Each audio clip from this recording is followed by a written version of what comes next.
In this video, I'm going to show you the Proton VPN Android tutorial for 2026 and the 4 important settings that can make massive difference in your security, privacy, and overall VPN experience.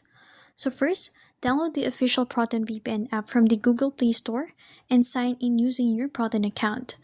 After logging in, do not connect immediately. Open the app settings first and adjust these important options. The first setting is the kill switch.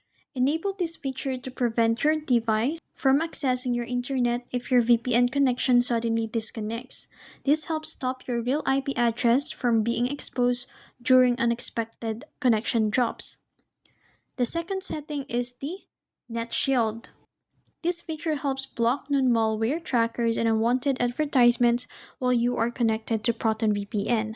Turning it on can improve your browsing experience and add an extra layer of protection. The third setting is the Auto Connect. Enable this if you want Proton VPN to automatically connect whenever you join an untrusted network such as a public Wi-Fi at airports, cafes, or hotels. This ensures your traffic is protected without needing to manually start the VPN every time. The fourth setting is your VPN protocol. Proton VPN can automatically choose the best protocol, but you can review these options if you experience slow speeds or connection problems. Switching protocols can sometimes improve stability depending on your network.